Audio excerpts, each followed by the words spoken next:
Meet the editors. Exit poll exact പോളോ എന്നാണ് meet the എഡിറ്റേഴ്സിലെ ചോദ്യം.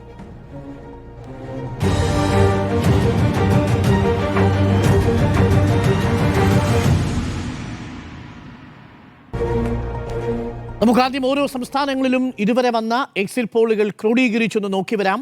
ആദ്യം കേരളത്തിന്റെ കണക്കുകൾ ആദ്യം പരിശോധിക്കുന്നു.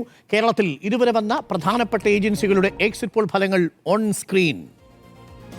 ആക്സിസ് മൈന്ദിയുടെ കണക്ക് പ്രകാരം യു.ഡി.എഫിന് 78 മുതൽ 90 സീറ്റുകൾ വരെ, എൽ.ഡി.എഫിന് 49 മുതൽ 62 സീറ്റ് വരെ, എൻ.ഡി.എക്ക് പരമാവധി 3 സീറ്റ്. JVC ടൈംസ് നൗവിന്റെ കണക്ക് പ്രകാരം 72 മുതൽ 84 വരെ യു.ഡി.എഫിന്, 52 മുതൽ 61 വരെ എൽ.ഡി.എഫിന്, 3 മുതൽ 7 വരെ എൻ.ഡി.എ നേടാം.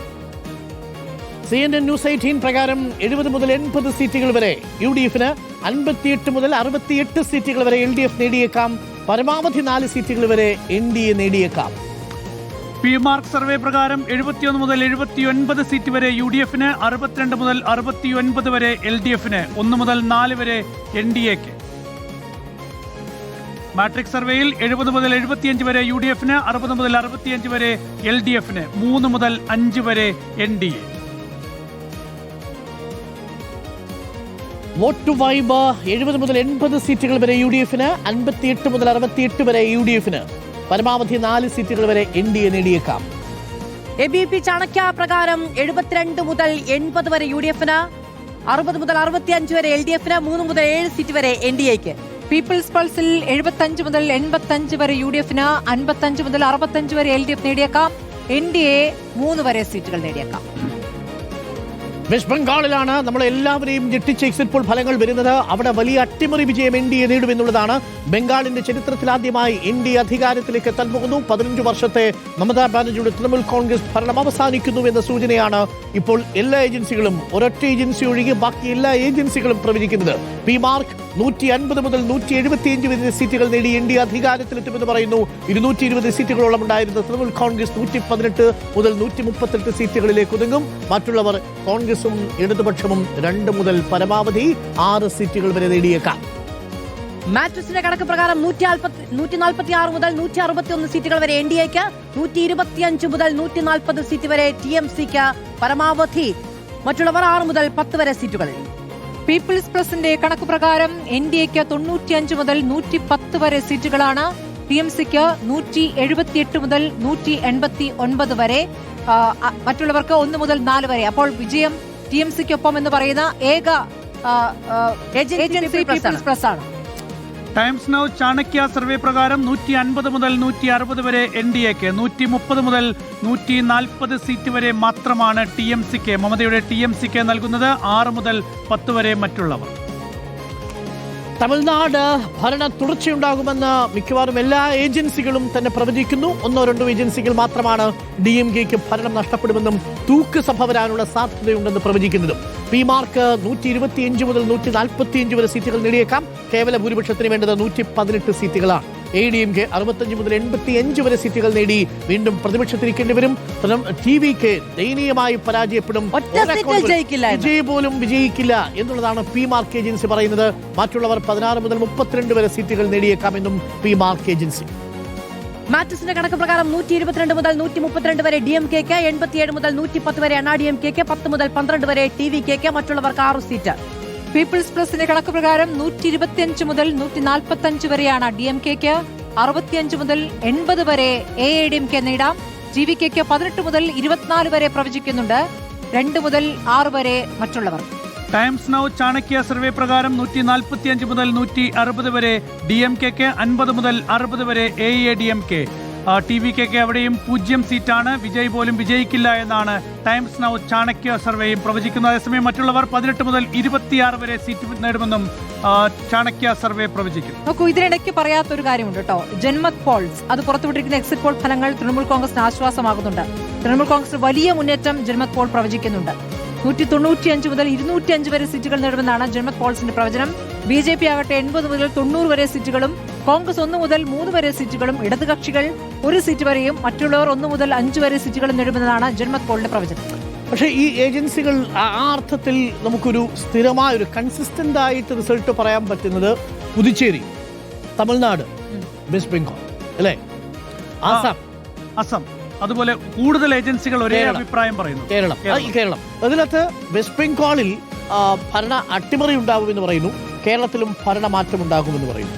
തമിഴ്നാട്ടിലും ഭരണ തുടർച്ചയുണ്ടാകും. അസാമിൽ എൻഡിയുടെ ഭരണ തുടർച്ചയുണ്ടാകും. പുതുച്ചേരിയിലും എൻഡിയുടെ ഭരണ തുടർച്ചയുണ്ടാകും. 3 സംസ്ഥാനങ്ങളിൽ ഭരണ തുടർച്ചയും 2 സംസ്ഥാനങ്ങളിൽ ഭരണമാറ്റവുമാണ് മൊത്തം സർവേകൾ പറയുന്നത്. പക്ഷേ ഒരേ സർവേ തന്നെ വ്യത്യസ്തമായ ചില അവിശ്വസനീയമായ കണക്കുകൾ പറയുന്നത്. നേരത്തെ നമ്മൾ പറഞ്ഞ ആക്സിസ് മൈ ഇന്ത്യയുടെ കണക്കുകൾ പോലെ. അപ്പോൾ എക്സിറ്റ് പോളുകൾ എക്സാക്ട് പോളുകളാണോ എന്നുള്ളതാണ് ഇനി നമ്മൾ 5 ദിവസം കൂടി കാത്തിരിക്കണം. അതിനു മുമ്പ് വരുന്ന സൂചനകളാണ്. എക്സിറ്റ് പോളുകളുടെ ചരിത്രം പൂർണ്ണമായും ശരിയായ ചരിത്രമില്ല. അതിൽ ഭാഗികമായ ശരിയായ ചരിത്രമുണ്ട്. ഒട്ടും ശരിയാകാതെ പോയ ചരിത്രവും നമ്മുടെ മുന്നിലുണ്ട്.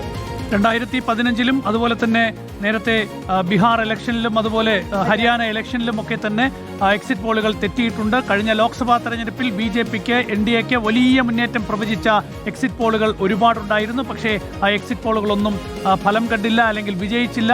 240ലേക്ക് NDAയുടെ ഭൂരിപക്ഷം 2024 കുറഞ്ഞത് നമ്മൾ എല്ലാവരും കണ്ടതാണ്. അതുകൊണ്ട് 400 സീറ്റുകൾ ഇത്തവണ എന്ന് BJP പ്രഘോഷിച്ചപ്പോൾ അതിന് താഴെ കൊടുക്കാനുള്ള ആത്മധൈര്യം എന്ന ഏജൻസികൾക്ക് ഉണ്ടായിരുന്നില്ല എന്ന് വേണമെങ്കിൽ അതിനെ വായിക്കാം. വേണമെങ്കിൽ ഇത് ഇപ്പോൾ തമിഴ്നാട്ടിലെ എക്സിറ്റ് പോളിന്റെ കണക്കനുസരിച്ച് അവിടെ രണ്ടാമതെത്താൻ പോകുന്നത് ആരാണെന്നറിയാമോ? ഈ DMKക്കൊപ്പം വോട്ട് ഷെയറാണ് TVക്ക് നേടാൻ പോകുന്നത് എന്നുള്ളതാണ്. ഈ ഒരേ ഒരു ഏജൻസി മാത്രമാണ് ആ അർത്ഥത്തിൽ അത്ര കോൺഫിഡൻസോടുകൂടി വിജയിക്ക് പറയുന്നത്. സീറ്റുകൾ 98 വരെ 120 സീറ്റുകൾ വേണ്ടി വന്നാൽ സർക്കാർ ഉണ്ടാക്കാൻ വിജയിക്ക് കഴിയുമെന്നുള്ളതാണ്. പക്ഷേ വിജയി കഴിഞ്ഞാൽ പേര് നിങ്ങൾക്ക് പറയാൻ പറ്റുന്നില്ല. നമുക്ക് ആർക്കും പറയാനേ പറ്റുന്നില്ല. ചിലപ്പോൾ 2-3 പേരുടെ പേര് പറയാം. കരൂരിൽ നമ്മൾ കണ്ടു. കരൂരിൽ അദ്ദേഹത്തിന്റെ പ്രകടനത്തിന് പിന്നീട് നയിച്ച ആളുകളെ കണ്ടു. അതിനും അപ്പുറത്തേക്കുള്ള പേരുകൾ TVക്ക് ഉണ്ട് എന്നുള്ളതാണ്. നോക്കൂ, 35% വോട്ട് ഷെയറാണ് DMKക്ക് ഒപ്പം ആക്സിസ് മൈ ഇന്ത്യ TVക്ക് കൊടുക്കുന്നത്. ഏറെക്കുറെ അവിശ്വസനീയമാണ്. അങ്ങനെയാണെങ്കിൽ ഇന്ത്യയിലെ ഒരു ടെലിവിഷൻ ചാനലും പ്രവചിക്കാത്ത ഒരു പ്രവചനമാണ് ആക്സിസ് മൈ ഇന്ത്യ നടത്തിയിരിക്കുന്നത്. ആ ഫീൽഡിൽ ഇത്രയും ദിവസം ഒരുപാട് ജേർണലിസ്റ്റുകൾ ഉണ്ടായിരുന്നു. ഒരു ജേർണലിസ്റ്റും പറഞ്ഞിട്ടില്ല TVക്ക് ഒരു 30 സീറ്റിൽ കൂടുതൽ പിടിക്കുമെന്ന്. മാത്രമല്ല വിജയ് 37% ആളുകൾ തമിഴ്നാട്ടിൽ വിജയ് മുഖ്യമന്ത്രിയാകണമെന്ന് പറയുന്നു. സ്റ്റാലിൻ 35% ആകണമെന്ന് പറയുന്നു. അപ്പോൾ ആക്സിസ് മൈ ഇന്ത്യ അനുസരിച്ച് മുഖ്യമന്ത്രിയാവാൻ പോകുന്നത് വിജയ്. ഒരു സിനിമാ പ്രവർത്തകൻ, തമിഴ്നാട്ടിൽ നിന്നുള്ള ഒരു സിനിമാ പ്രവർത്തകൻ വളരെ പേഴ്സണലായി പറഞ്ഞൊരു കാര്യമാണ്. ഒന്ന്, അവിടെ തന്നെ ഒരു വലിയ വ്യവസായ പ്രമുഖയായ ഒരു വനിത, അവര് പെരുമ്പൂരിൽ പോയി വോട്ട് ചെയ്യുകയാണ് വിജയ്ക്ക് വേണ്ടി.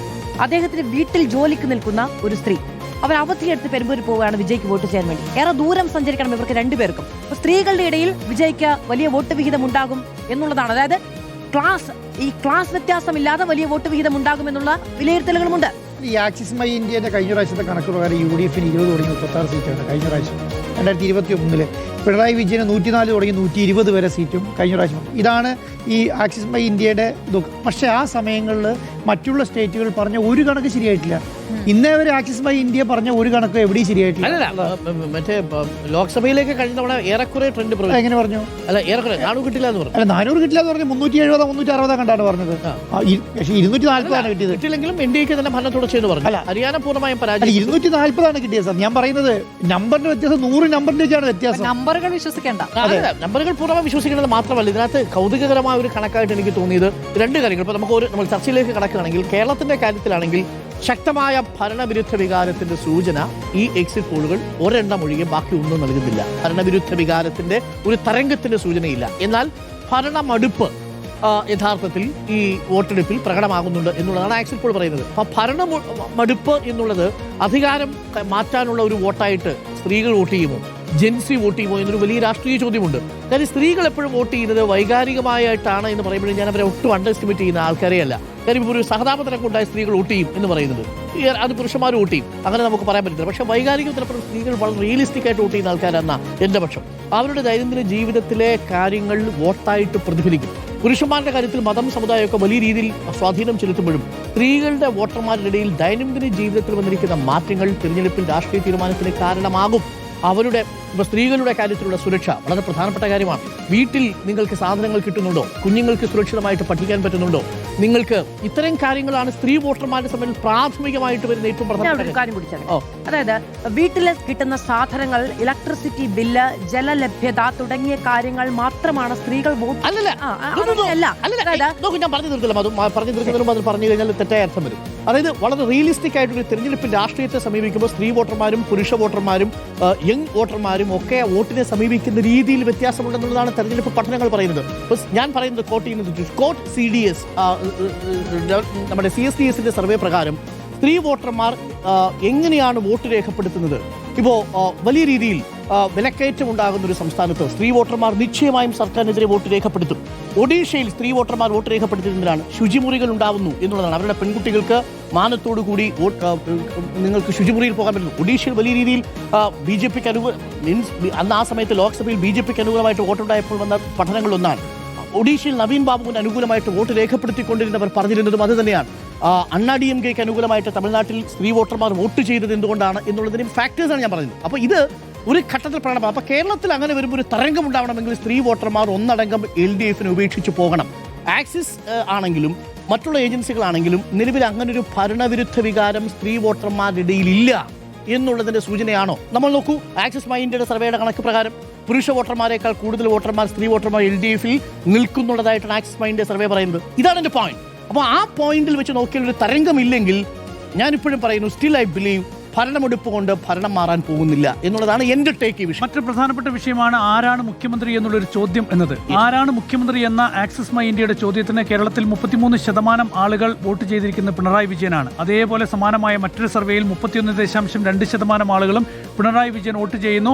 21% ആളുകളാണ് VD സതീശന് പിന്തുണ നൽകുന്നത്. രണ്ടാമത്തെ സർവേയിൽ 22% ആളുകളാണ് VD സതീശന് 27% ആളുകളാണ്. ഞാൻ പറഞ്ഞത് 30% മുകളിൽ 33% മുകളിൽ ആളുകൾ ഇപ്പോഴും പിണറായി വിജയൻ കേരളത്തിൽ മുഖ്യമന്ത്രിയാകണം എന്ന് ആവശ്യപ്പെടുന്നു. എന്നിടത്ത് കേരളത്തിൽ ഈ പറഞ്ഞതുപോലെ ഒരു ഭരണവിരുദ്ധ വികാരം ഉണ്ടായി എന്ന് നമുക്ക് പറയാൻ കഴിയുമോ എന്നത് വളരെ പ്രധാനപ്പെട്ട ചോദ്യമാണ്. കാട്ടിക്കൊണ്ടാണ് ഈ തെരഞ്ഞെടുപ്പ് പ്രചാരണം നടന്നിട്ടുള്ളത്.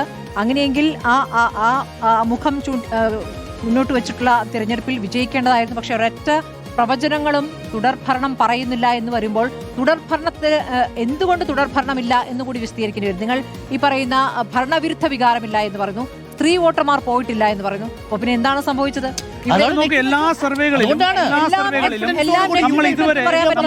നമ്മൾ ഇതുവരെ പുറത്തു വന്നിട്ടുള്ള എല്ലാ സർവേകളിലും നോക്കിയാൽ 60-ന് മുകളിൽ സീറ്റ് LDFിന് കൊടുക്കുന്ന സർവേകളാണ്. 60-ന് മുകളിൽ സീറ്റ് 68 സർവേകളും ഇപ്പോഴത്തെ സർവേകളും കൂടി ഒന്ന് പരിശോധിക്കൂ. അത് പരിശോധിക്കുമ്പോഴും ഈ പറഞ്ഞ LDFിന്റെ ഭരണം എന്ന് കൂടുതൽ പ്രവചനങ്ങൾ വരുന്നു, അല്ലാത്തതും വന്നിട്ടുണ്ട്. പക്ഷേ LDFിന്റെ ഭരണം എന്നുള്ള കൂടുതൽ പ്രവചനങ്ങൾ വരുന്നു. അപ്പോഴും ഒരു വലിയ രീതിയിൽ ക്ലീൻ സ്വീപ്പ് എന്നുള്ള പ്രവചനം എവിടെയും വന്നിട്ടില്ല. പക്ഷേ ക്ലീൻ സ്വീപ്പ് ഉണ്ടായി. അതിനകത്ത് പ്രധാനപ്പെട്ട കാര്യം എന്താ അറിയോ, ഈ LDFിന്റെ ശക്തി കേന്ദ്രങ്ങളിൽ ഒരു അനക്കവും സംഭവിച്ചിട്ടില്ല എന്നുള്ളതാണ് ഈ 60 സീറ്റ് എല്ലാവരും കൊടുക്കാനുള്ള കാരണം. അതാണല്ലോ പ്രധാനപ്പെട്ട കാരണം.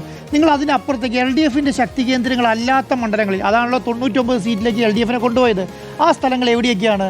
കോട്ടയം, ഇടുക്കി, പത്തനംതിട്ട, എറണാകുളം, ഈ പല സ്ഥലങ്ങളിൽ നിന്നും അധികം സീറ്റ് LDFിന് കിട്ടിക്കഴിഞ്ഞാൽ LDFിന് അധികാരത്തിലേക്ക് വരാം. അപ്പം UDF പറയുന്നത് എന്താണ്? എറണാകുളം ക്ലീൻ സ്വീപ്പാണ്, എറണാകുളത്ത് മുഴുവൻ എടുത്തു പോകും, ഇടുക്കിയിൽ മുഴുവൻ അവർക്ക് കിട്ടും, കോട്ടയത്ത് മുഴുവൻ അവർക്ക് കിട്ടും, പത്തനംതിട്ട മുഴുവൻ അവർക്ക് കിട്ടും, വയനാട് മുഴുവൻ അവർക്ക് കിട്ടും, മലപ്പുറം മുഴുവൻ അവർക്ക് കിട്ടും എന്നുള്ളതാണ്. അപ്പം ഒരു മിനിറ്റ് അപ്പം ഈ 60 സീറ്റ് എങ്ങനെ ഇത്രയും ട്രെൻഡ് നിങ്ങൾ പറയുന്നത് പോലെയാണെങ്കിൽ UDFിന് അനുകൂലമായ ഒരു ട്രെൻഡ് ഉണ്ടെങ്കിൽ ഈ 60 സീറ്റ് LDFിന് കൊടുക്കാൻ കഴിയില്ല. 60 സീറ്റ് എല്ലാ ഏജൻസിയിലും കൊടുക്കുന്നതുകൊണ്ടാണ്. 60 സീറ്റ് LDFിന്റെ ഒരു മണ്ഡലത്തിലും UDFിന് കടന്നു കയറാൻ കഴിഞ്ഞിട്ടില്ല എന്നുള്ളതുകൊണ്ടാണ്. പക്ഷേ UDFിന്റെ മണ്ഡലങ്ങളിൽ LDFിന് കടന്നു വരാൻ കഴിയും എന്നുള്ളതുകൊണ്ടാണ് ഈ പറയുന്നത്. എറണാകുളത്തും കോട്ടയത്തും കോട്ടയത്തും പത്തനംതിട്ടയിലും ഇടുക്കിയിലും ഈ പറഞ്ഞ UDFിന്റെ കോട്ടകളിലാണ് LDF കടന്നു കയറുന്നത്. അപ്പോൾ ആ സീറ്റ് അധികം പിടിച്ചെടുക്കുക എന്നുള്ളതാണ്. അപ്പോൾ നോർമലി പറയുകയാണ് 40 സീറ്റ് തുടങ്ങി 45 സീറ്റ് വരെയോ 40 തുടങ്ങിയിട്ട് 60 സീറ്റ് വരെയോ മാത്രമേ LDFിന് കിട്ടുള്ളൂ എന്ന് പറഞ്ഞാൽ LDFിന്റെ കോട്ടയിലേക്ക് UDF കയറും. ഇതങ്ങനെ കയറുന്ന ട്രെൻഡ് ഈ പറഞ്ഞ സർവേയിൽ ഞാൻ കണ്ടില്ല. ശരി, ഓക്കെ, ഒരു മിനിറ്റ്. നമ്മൾ ഈ മുഖ്യമന്ത്രി സ്ഥാനവുമായി ബന്ധപ്പെട്ട വോട്ടിന്റെ കാര്യം പറഞ്ഞല്ലോ. ഇപ്പോൾ CPM-നെ സംബന്ധിച്ചിടത്തോളം ആണെങ്കിൽ പിണറായി വിജയൻ ആണ് മുഖ്യമന്ത്രി ഭരണം വന്നാൽ എന്നുള്ള കാര്യത്തിൽ തർക്കമൊന്നുമില്ല. അതിൽ കുറച്ചാളുകൾ KK ശൈലജ എന്നൊരു പേര് കൂടി പറയുന്നുണ്ട്. ഇത് നോക്കൂ, നമ്മൾ ഈ ആക്സിസ് മൈ ഇന്ത്യയുടെ ഈ എക്സിറ്റ് പോൾ പ്രകാരം CM എന്ന ഒരു കാറ്റഗറിയിൽ വോട്ട് ചെയ്തിരിക്കുന്നതിൽ പിണറായി വിജയൻ 33% ആളുകൾ വോട്ട് ചെയ്യുന്നുണ്ട്. KK ശൈലജയ്ക്ക് 2%, LDFിൽ നിന്നുള്ള മറ്റേതു കാൻഡിഡേറ്റും ചേർന്നാൽ 5%. ഇപ്പം മുഴുവൻ എത്രയായി? 40%. പക്ഷേ കോൺഗ്രസിനെ സംബന്ധിച്ചിടത്തോളം മുഖ്യമന്ത്രി സ്ഥാനാർത്ഥി മുഖങ്ങൾ അനവധിയാണ് ഈ തെരഞ്ഞെടുപ്പിന്റെ മുന്നിൽ നിൽക്കുമ്പോൾ തന്നെ.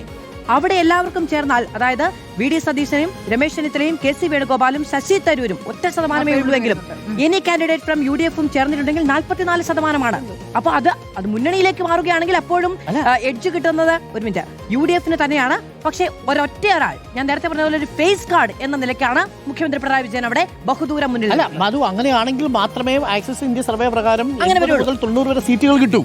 ആ കണക്ക് തെറ്റിപ്പോയി കഴിഞ്ഞാൽ ഈ സർവേ പൊളിഞ്ഞു പോകും.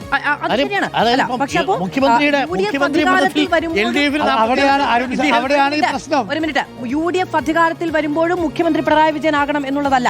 UDF അധികാരത്തിൽ വരുമ്പോൾ അവിടെ ആരാകണം മുഖ്യമന്ത്രി എന്ന ചോദ്യത്തിന് പല ഓപ്ഷൻസ് ഉണ്ട്. LDF അധികാരത്തിൽ വരികയാണ് എങ്കിൽ, അല്ലെങ്കിൽ LDF-നോട് താല്പര്യമുള്ളവർക്ക് 2 ഫേസ് കാർഡേ ഉള്ളൂ. അത് KK ശൈലജ, പിണറായി വിജയൻ അവിടെ. അല്ല, അവിടുത്തെ പ്രശ്നം എന്താ അറിയുമോ? അത് ഭരണവിരുദ്ധ വികാരമായിട്ട് ഞാൻ മനസ്സിലാക്കാം. ഭരണവിരുദ്ധ വികാരം ഉണ്ടെങ്കിൽ നിങ്ങൾക്ക് ആർക്കെതിരെയാണ് വികാരം ഉണ്ടാവുക? ഭരണവിരുദ്ധ വികാരം ഉണ്ടെങ്കിൽ LDF-ന്റെ പ്രോ സിമ്പതൈസേഴ്സ് ആയിട്ട് ആളുകൾ പോലും LDF-ന്റെ മുഖമായിട്ട് മുഖ്യമന്ത്രിയെ കാണാൻ ആഗ്രഹിക്കില്ല, പിണറായി വിജയനെ കാണാൻ ആഗ്രഹിക്കില്ല. നിലവിൽ ഒരൊറ്റ എല്ലാ ഏജൻസികളും മുഖ്യമന്ത്രിയായിട്ട് വരുമ്പോൾ 30% മുകളിൽ, ഒരു ഏജൻസി 31%, മറ്റൊരു ഏജൻസി 37%. 2 ഏജൻസിയല്ലേ അങ്ങനെ ഒരു ചോദ്യം? രണ്ട് ഏജൻസിയാ. ആ 2 ഏജൻസിയും ആകെയുള്ള 2 ഏജൻസിയും 100% ഏജൻസി എന്ന് പറയാം. ആകെ രണ്ട് ഏജൻസി. ഇത്രയും കാര്യങ്ങൾ ചർച്ച ചെയ്യാണല്ലോ. പ്രതിപക്ഷ നേതാവ് ആരെയൊക്കെ നിങ്ങൾ ചർച്ച ചെയ്തോളൂ. അത് നമ്മൾ വിശദമായി ചർച്ച ചെയ്തു. അല്ല, വിശദമായി നമ്മൾ ചർച്ച ചെയ്തിട്ടില്ല. ഹൈക്കമാൻഡല്ലേ തീരുമാനിക്കുന്നത്. അല്ല, ഇന്ന് പ്രതിപക്ഷ നേതാവ് പിന്നെ ആരും തീരുമാനിക്കുക? പ്രതിപക്ഷ നേതാവിനെ എങ്ങനെയാ? രമേശ് ചെന്നിത്തല അല്ലല്ലോ തീരുമാനിച്ചത്. അല്ല, അതങ്ങനെ രമേശ് ചെന്നിത്തല ഹൈക്കമാൻഡ് തീരുമാനിക്കുന്ന കോൺഗ്രസിന്റെ ആളുകളെ പ്രതിപക്ഷ നേതാവാവുകയുള്ളൂ എന്നൊരു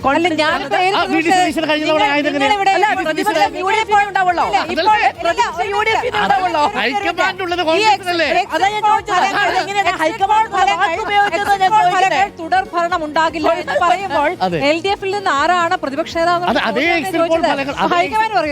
എക്സിറ്റ് പോൾ ഫലങ്ങൾ തമിഴ്നാട്ടിൽ വിജയ് മുഖ്യമന്ത്രിയാവുന്ന ഓർമ്മ എനിക്കത് വിശ്വാസം ഇല്ലെന്ന് ഞാൻ പറഞ്ഞു. ആ ചോദ്യം നേരിടാൻ പക്ഷേ അതേ എക്സിറ്റ് പോൾ ഫലം കേരളത്തിലെ മുഖ്യമന്ത്രി പിണറായി വിജയനാണെന്ന് ഒരു നിമിഷം, ഞാൻ മമതാ ബാനർജിക്കൊപ്പമാണ്. മമതാ ബാനർജി എക്സിറ്റ് പോളുകളെ പൂർണ്ണമായും തള്ളിയിട്ടുണ്ട്. ഞാൻ KC വേണുഗോപാലിനോടൊപ്പമാണ്. KC വേണുഗോപാൽ എല്ലാ എക്സിറ്റ് പോളുകളെയും തള്ളിക്കളഞ്ഞിട്ടുണ്ട്. എക്സാക്ട് പോൾ എന്നുള്ളത് ജനകീയമായിട്ടുള്ള പോളാണെന്നും അത് വരാനിരിക്കുന്നതേ ഉള്ളൂ എന്നുമാണ്. അല്ല, അതിൽ തർക്കമില്ല.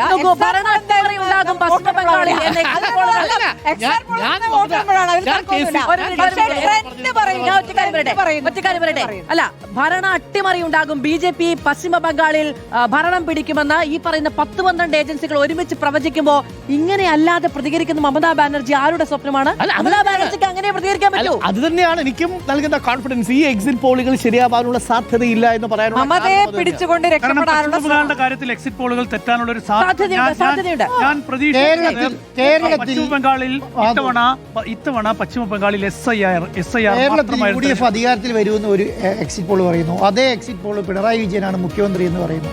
ഇതാണ് എക്സിറ്റ് പോളിന്റെ ഒരു മിനിറ്റ്. അതേ എക്സിറ്റ് പോൾ മുഖ്യമന്ത്രി പിണറായി വിജയനാണെന്നല്ല പറയുന്നത്. LDF-ൽ മുഖ്യമന്ത്രി സ്ഥാനാർത്ഥിയായി കാണുന്നത് പെർസെന്റേജ് കൂട്ടപ്പോ നിങ്ങൾ 100 അതാണ് ഞാൻ പറയുന്നത്. അപ്പൊ നിങ്ങൾ ഈ പറയുന്നത് പോലെ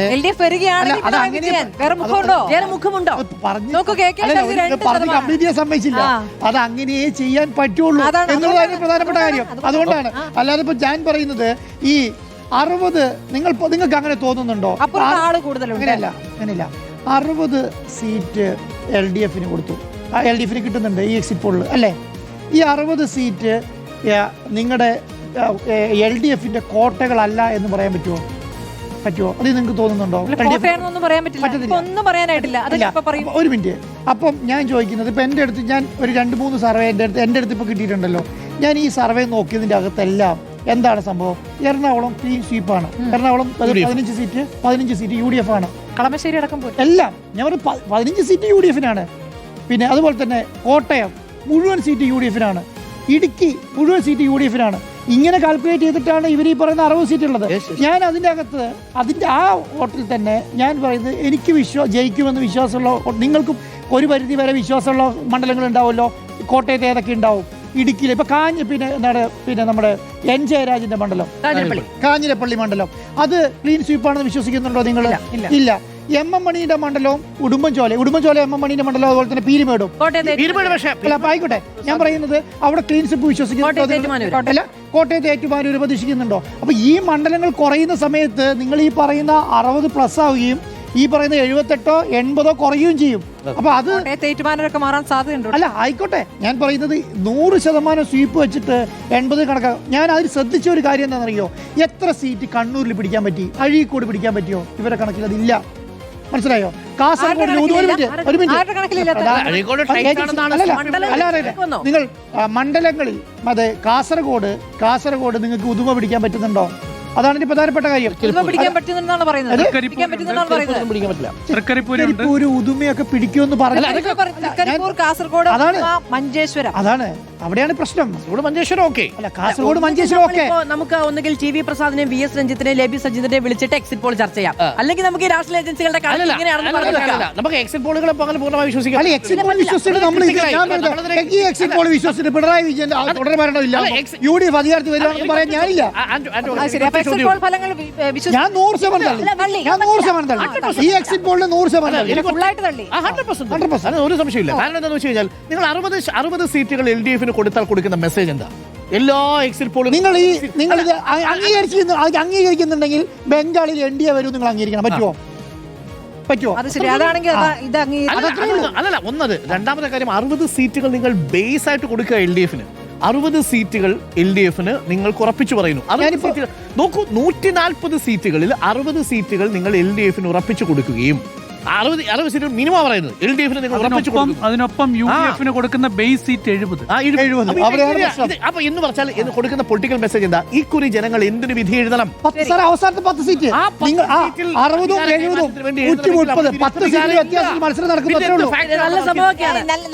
നിങ്ങൾക്ക് ഇനി 3 ദിവസം പ്രതീക്ഷയുടെ ദിവസമാണെന്നുള്ളതാണ്. ഈ എക്സിറ്റ് പോൾ ഫലങ്ങൾ നൽകുന്ന ഒരു ട്രെൻഡ് സൂചനയുണ്ട്. അതിലപ്പുറം ഒരു ക്ലീൻ സ്വീപ്പിലേക്ക് പോകാനുള്ള സാധ്യത കാണുന്നുണ്ട്. ഈ 90 എന്നുള്ളത് ഒരൊറ്റ പ്രവചനമാണല്ലോ. 90 വരും.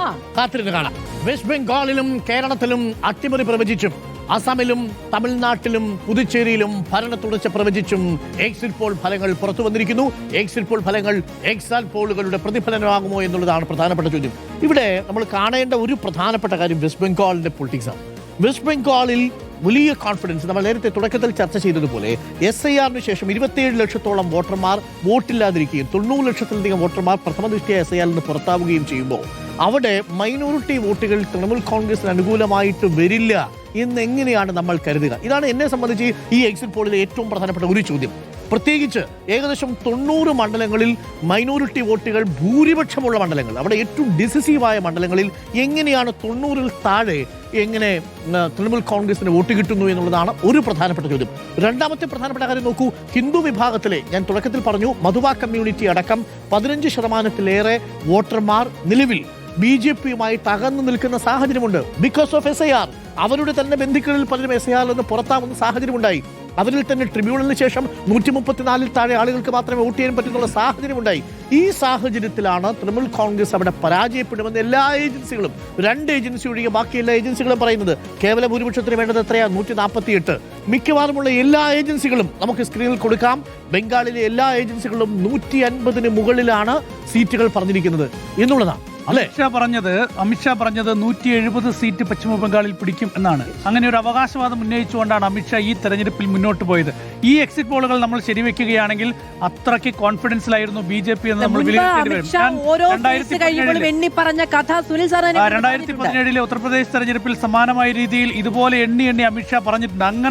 അങ്ങനെ സംഭവിച്ചിട്ടുണ്ടെങ്കിൽ ഞാൻ പറയുന്നു, ഈ തെരഞ്ഞെടുപ്പിൽ SIR ഒരു ഫാക്ടർ ആയിട്ടുണ്ട്. ആ ഫാക്ടർ സർക്കാരിന് അനുകൂലമായി എന്തൊക്കെയോ നടന്നിട്ടുണ്ട് എന്ന പ്രതിപക്ഷത്തിന്റെ ആരോപണങ്ങൾ നമ്മൾ ശരിവെക്കേണ്ടി വരും. ഇതിനകം തന്നെ തൃണമൂൽ കോൺഗ്രസ് പുറത്തു നിർത്തുന്നത് അങ്ങ് ഈ പറയുന്ന തൃണമൂൽ കോൺഗ്രസിന്റെ കോൺഫിഡൻസ് ഫാക്ടർ ആയിട്ട് നിൽക്കുന്നു എന്ന് പറയുന്ന ന്യൂനപക്ഷ വോട്ടുകളാണ് ഏറ്റവും പ്രധാനപ്പെട്ടത്. പശ്ചിമ ബംഗാളിൽ ഏതാണ്ട് 28, 29, 30% വരുന്ന മൈനോറിറ്റി വോട്ട്, 90 മണ്ഡലങ്ങളിൽ വിജയം നിർണ്ണയിക്കുന്ന ഈ മൈനോറിറ്റി വോട്ട് എവിടെ പോയി എന്നൊരു വലിയ ചോദ്യം ഉയരും. 1.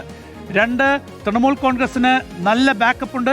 നമ്മൾ കേരളത്തിൽ നിന്നടക്കമുള്ള തൊഴിലാളികൾ പശ്ചിമ ബംഗാളിലേക്ക് അവർ ഇവിടുത്തെ പണി കളഞ്ഞ് പശ്ചിമ ബംഗാളിലേക്ക് പോയത് അവിടെ തൃണമൂൽ കോൺഗ്രസ് വോട്ട് ചെയ്യാൻ വേണ്ടി അങ്ങനെ പോയ വോട്ടർമാർ, അതായത് മൈഗ്രേഷൻ ലേബേഴ്സ് ഏറ്റവും കൂടുതൽ ഇൻഫ്ലുവൻസ് ചെയ്തിരിക്കുന്ന 2 സംസ്ഥാനങ്ങൾ, 1 ആസാം, 2 വെസ്റ്റ് ബംഗാൾ. ഈ 2 സംസ്ഥാനങ്ങളിലും BJP അധികാരത്തിൽ വരും എന്നുള്ളതാണ്. മറ്റു വേറൊരു പ്രശ്നം കൂടി ഉണ്ട് കേട്ടോ. ഇവിടെ വരുന്ന അതിഥി തൊഴിലാളികൾ അനുഭവിക്കേണ്ടി വന്ന വലിയൊരു ഇൻസെക്യൂരിറ്റി ഇഷ്യൂ കൂടി അവിടെയുണ്ട്. തൃണമൂൽ ഭരിക്കുന്ന ബംഗാളിൽ അവർക്ക് ഇവിടെ നിന്ന് പണിയെടുത്ത് സമ്പാദിക്കുന്ന പണം ഇൻവെസ്റ്റ് ചെയ്യാൻ കഴിയാത്ത സാമൂഹ്യ സാഹചര്യമുണ്ട്. എന്താണെന്നറിയാമോ? ജാതിപരമായി താഴെ നിൽക്കുന്ന കുറെ മനുഷ്യർ കൂടിയാണ്, താഴെ നിൽക്കുന്നു എന്ന് സമൂഹം വിചാരിക്കുന്ന കുറച്ച് മനുഷ്യർ കൂടിയാണ്. അവരിവിടെ നിന്ന് പോയി സ്ഥലം വാങ്ങിയിട്ടുണ്ടെങ്കിൽ 1 or 2 ആഴ്ച കഴിയുമ്പോഴത്തേക്കും ആ സ്ഥലം അത് ഭീഷണിപ്പെടുത്തി തിരിച്ചെഴുതി വാങ്ങുന്ന സാഹചര്യം ഉണ്ടാകുന്നുണ്ട് ജാതീയമായി തന്നെ. അപ്പൊ അങ്ങനെ അവർക്കൊരു അരക്ഷിതാവസ്ഥ ഉണ്ടാകുന്നുണ്ട്. അവർ അധ്വാനിച്ച് ഇവിടെ നിന്നുണ്ടാക്കുന്ന പണം അവിടെ കൊണ്ടുപോയി ഒരു സ്ഥലം വാങ്ങാനോ വീട് വെക്കാനോ കഴിയുന്ന സാമൂഹ്യ സാഹചര്യം ഇപ്പോഴും അവർക്കില്ല. ഭീഷണിപ്പെടുത്തപ്പെട്ട് അങ്ങോട്ട് പോകുമ്പോൾ അവരെവിടെ വോട്ട് കുത്തും എന്നുള്ളത് ഇപ്പൊ തൃണമൂലിനെതിരെ ഒരു ശക്തി എന്ന നിലയ്ക്ക് BJP അവരെ ക്യാൻവാസ് ചെയ്തിട്ടുണ്ടോ അറിയില്ല. അപ്പൊ കേരളത്തിൽ എനിക്ക് തോന്നുന്നു നമുക്ക് ഇങ്ങനെ വേണമെങ്കിൽ പറയാം, UDFന് നേരിയ ഭൂരിപക്ഷത്തിൽ അധികാരത്തിൽ വരുമെന്ന് അല്ലേ? നേരിയ ബഹുഭൂരിപക്ഷം ഏജൻസികളും പറയുന്നു നേരിയ ഭൂരിപക്ഷത്തിൽ അധികാരത്തിൽ വരും എന്നുള്ളതാണ് എക്സിറ്റ് പോൾ ഫലങ്ങൾ പറയുന്നത്. പക്ഷെ അത് എത്രത്തോളം ഉണ്ട് എന്നുള്ളതിന് നമ്മൾ 4-ം തീയതി വരെ കാത്തിരിക്കുന്നത്. ഞാൻ ഒരു കാര്യം പറയട്ടെ, അതായത് LDF UDF എന്നുള്ളതല്ല, ആരധികാരത്തിൽ വന്നാലും അത് തന്നെയാണ് എന്നുള്ളതാണ്. എക്സിറ്റ് പോളുകൾ എക്സാക്ട് പോളുകളാകുമോ എന്നുള്ളതാണ് ഏറ്റവും പ്രധാനപ്പെട്ട ചോദ്യം. ആന്റോ അഗസ്റ്റിൻ, ഇപ്പോൾ UDF അധികാരത്തിലെത്തുമെന്ന് പറയുമ്പോഴും നേരിയ ഭൂരിപക്ഷത്തിൽ അധികാരത്തിലെത്തുമെന്ന് കണക്ക് കൂട്ടുകയാണ്. അവിടെ തുടങ്ങുമോ? കണക്കൂട്ടി വരികയാണ് കൃത്യമായ സ്ട്രേറ്റ് ക്വസ്റ്റ്യൻ. മാധു, ഈ എക്സിറ്റ് പോളുകൾ 12 എണ്ണത്തിൽ ഏതെങ്കിലും ഒന്ന് വിശ്വസിക്കുന്നുണ്ടോ മാധു? എനിക്കൊരു കോൺഫിഡൻസ് എന്നറിയാമോ? അല്ല, ഞാൻ എക്സിറ്റ് പോൾ വിശ്വസിക്കുന്നുണ്ടെന്നുള്ളതല്ല. ഞാൻ ഈ രാഷ്ട്രീയ ചർച്ചകൾ കേരളത്തിലെ തെരഞ്ഞെടുപ്പുമായി ബന്ധപ്പെട്ട് നടക്കുന്ന, അതിൽ പങ്കെടുക്കുന്ന കാലം മുതൽ പറയുന്ന ഒരു കണക്കുണ്ട്. അത് ഈ പറയുന്നത് പോലെ വളരെ നാരോ ആയ, വളരെ വേഫർ തിന്നായ, വളരെ പേപ്പർ തിന്നായ ഒരു മാർജിനെ ഏത് മുന്നണി അധികാരത്തിൽ വന്നാലും ഉണ്ടാവുകയുള്ളൂ എന്നുള്ളതാണ്. 100 സീറ്റ് നേടി അധികാരത്തിൽ വരുന്ന UDFനെയോ 90+ സീറ്റ് നേടി അധികാരത്തിൽ വരുന്ന CPMനെയോ കണക്കിന് ഞാൻ വിശ്വസിക്കുന്നില്ല. ഭരണവിരുദ്ധ വികാരം ഇല്ല എന്നാണോ? ഒന്നാമത്തെ കാര്യം, എക്സിറ്റ് പോൾ എന്ന് പറയുന്നത് ഭരണവിരുദ്ധ വികാരം ഉണ്ടോ ഇല്ലയോ എന്ന ചോദ്യത്തിന്റെ ഉത്തരം അല്ല. അത് നമുക്ക് ഈ കണക്കുകൾ വെച്ച് വായിച്ചെടുക്കാവുന്ന ഒന്നാണ്. നമുക്ക് ഒരു പൊളിറ്റിക്കൽ താല്പര്യമുണ്ടെങ്കിൽ നമ്മൾ ആശയപരമായി പിന്തുണയ്ക്കുന്ന രാഷ്ട്രീയ പാർട്ടിക്ക് അനുകൂലമാകുന്ന തരത്തിൽ അതിനെ വ്യാഖ്യാനിക്കാം. വ്യാഖ്യാനിക്കാം. എനിക്ക് അങ്ങനെ ഈ പറയുന്നത് പോലെ ഏതെങ്കിലും ഒരു രാഷ്ട്രീയ പാർട്ടിയോട് അനുകൂലമായ ഒരു മനസ്ഥിതി ഇല്ലാത്തതുകൊണ്ട് തൽക്കാലം ഞാൻ എന്നോടൊരു ചോദ്യം ചോദിച്ചാൽ എന്നെ അതൊന്ന് പറയാൻ അനുവദിക്കാൻ പറയുന്നത് ഒരു മിനിമം മര്യാദ. പൊളിറ്റിക്കൽ സയൻസിലൊക്കെ ഡോക്ടറേറ്റ് ഉള്ള ആളല്ലേ. ഈ കണക്കുകളിൽ നിന്ന് മാധു ഭരണവിരുദ്ധ വികാരം ഞാൻ പറഞ്ഞു വന്നത് എന്താണ്, നോക്കൂ, ഈ കണക്കുകളിൽ നിന്ന് ഭരണവിരുദ്ധ വികാരം ഉണ്ടാകുന്നുണ്ടോ എന്നുള്ളൊരു ചോദ്യം തന്നെ എക്സിറ്റ് പോളിന്റെ ദിവസം അതാണോ വേണ്ടത് എന്ന് എനിക്കൊരു സംശയമുണ്ട്. ഈ കണക്ക് ഈ എക്സിറ്റ് പോളിൽ വിശ്വസിക്കുന്നുണ്ടോ എന്നാണ് അങ്ങനോട് ചോദിച്ചത്. രണ്ടാമത്തെ ചോദ്യമായ എക്സിറ്റ് പോളിന്റെ നമ്പറിൽ നിന്ന് ഭരണവിരുദ്ധ വികാരം ഉണ്ടോ എന്നുള്ളതാണ്. ഇത് ഒരു ക്വസ്റ്റ്യൻ പറയൂ, അല്ലെങ്കിൽ 2 ക്വസ്റ്റ്യൻ ആൻസർ വിശ്വസിക്കുന്നില്ലെങ്കിൽ ഈ പ്രശ്നമൊന്നുമില്ല. ശരി, അപ്പൊ ഒന്നാമത്തെ ക്വസ്റ്റ്യൻ രണ്ടാമത്തെ ക്വസ്റ്റ്യൻ ചേർത്ത് ആൻസർ. ശരി, അപ്പൊ ഇനി സമയം തരുമോ? ശരി, അപ്പോ ഈ ഒരു നാരോ മാർജിനിൽ ഒരു വിജയം ഏത് മുന്നണിക്കാണ് എങ്കിലും എന്നുള്ളതാണ് എന്റെ ഈ തെരഞ്ഞെടുപ്പിലെ രാഷ്ട്രീയ പോരുമായി ബന്ധപ്പെട്ട ടേക്ക് നമ്പർ 1.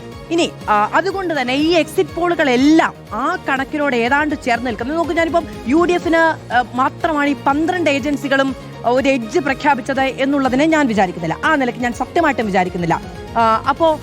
പക്ഷെ അത് ആ സംഖ്യയോട് ചേർന്ന് നിൽക്കുന്ന, അതായത് കേവല ഭൂരിപക്ഷത്തോട് ചേർന്ന് നിൽക്കുന്ന പ്രഖ്യാപനമാണ് എന്നുള്ളത് കൊണ്ട് തന്നെ കുറച്ച് യാഥാർത്ഥ്യ ബോധമുള്ള എക്സിറ്റ് പോൾ ഫലങ്ങളാണ് ഇപ്പോൾ പുറത്തു വന്നിരിക്കുന്ന ഏജൻസികളുടേത് എന്ന് ഞാൻ വിചാരിക്കുന്നു. ഒന്നാമത്തേത്, എക്സിറ്റ് പോളുകളിൽ വിശ്വസിക്കുന്നുണ്ടോ എന്ന ചോദ്യത്തിന് മറുപടിയായി എന്ന് ഞാൻ വിചാരിക്കുന്നു.